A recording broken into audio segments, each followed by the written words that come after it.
മൂന്നാർ ടൗണിലെ സുബ്രഹ്മണ്യസ്വാമി ക്ഷേത്രത്തിലെ മോഷണം തടയാൻ ശ്രമിച്ച കാവൽക്കാരനെ തലക്കടിച്ച് പരിക്കേൽപ്പിച്ച ശേഷം രക്ഷപ്പെട്ട പ്രതിയെ പോലീസ് തമിഴ്നാട്ടിൽ നിന്നും പിടികൂടി.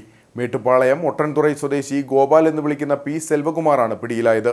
ഇയാൾ നിരവധി കേസുകളിലെ പ്രതിയാണെന്നാണ് പോലീസ് നൽകുന്ന വിവരം. ഇക്കഴിഞ്ഞ മാർച്ച് 14 രാത്രിയിലാണ് മൂന്നാർ ടൗണിലെ സുബ്രഹ്മണ്യസ്വാമി ക്ഷേത്രത്തിൽ മോഷണം നടന്നത്. സംഭവവുമായി ബന്ധപ്പെട്ട് ക്ഷേത്രത്തിലെ കാവൽക്കാരനായ നല്ലതണ്ണി കല്ലാർ ഫാക്ടറി ഡിവിഷനിൽ എം മാടസ്വാമിയെ പ്രതി ഇരുമ്പുകമ്പി കൊണ്ട് തലക്കടിച്ച് പരിക്കേൽപ്പിച്ചിരുന്നു. കിടന്നുറങ്ങുകയായിരുന്ന മറ്റൊരു കാവൽക്കാരനെ പ്രതി മുറിയിൽ പൂട്ടിയിട്ടിരുന്നു. മേട്ടുപ്പാളയം പോലീസിന്റെ സഹകരണത്തോടെയാണ് മൂന്നാർ പോലീസ് 52-കാരനായ പ്രതിയെ പിടികൂടിയത്. ഇയാൾ നിരവധി കേസുകളിലെ പ്രതിയാണെന്നാണ് പോലീസ് നൽകുന്ന വിവരം. തമിഴ്നാട് സംസ്ഥാനത്ത് വിവിധ ജില്ലകളിലായിട്ട് 60ഓളം കേസുകൾ പ്രതിയായിട്ടുള്ള സ്ഥിരം മോഷണം കുറ്റകൃത്യത്തിൽ ഏർപ്പെട്ടു വരുന്ന ആളാണ് സെൽവകുമാർ. അവിടുത്തെ വിവിധ ജില്ലകളിലായിട്ട് കേസുണ്ട്. കന്യാകുമാരി, ദിണ്ടുകൽ, ചെങ്കൽപ്പെട്ട്, തേനി, മധുര, സത്യമംഗലം മുതലായ വിവിധ ജില്ലകളിലെ വിവിധ പോലീസ് സ്റ്റേഷനുകളിൽ പ്രതിയായിട്ടുള്ള ആളാണ് സെൽവകുമാർ.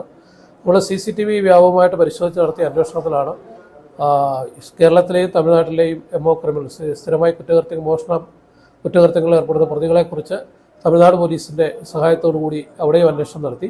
അവിടെ നിന്ന് ലഭിച്ച സൂചനയുടെ അടിസ്ഥാനത്തിലാണ് നമ്മളുടെ Munnar police station sub inspector അജീഷിൻ്റെ നേതൃത്വത്തിലുള്ള ഒരു ടീം ഒരാഴ്ചയോളം മേട്ടുപ്പാളയത്ത് താമസിച്ച് അവിടെ അന്വേഷണം നടത്തിയതിൽ പ്രതിയെക്കുറിച്ച് വ്യക്തമായിട്ടുള്ള വിവരം ലഭിക്കുകയും ഇന്നലെ പ്രതിയെ തമിഴ്നാട് പോലീസിൻ്റെയും സഹകരണത്തോടുകൂടി അവിടെ നിന്ന് കസ്റ്റഡിയിലെടുത്ത്.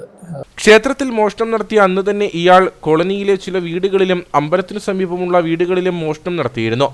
SHO Rajan K Aramana, SI Ajesh K John എന്നിവരുടെ നേതൃത്വത്തിലുള്ള പ്രത്യേക സംഘമാണ് പ്രതിയെ പിടികൂടിയത്.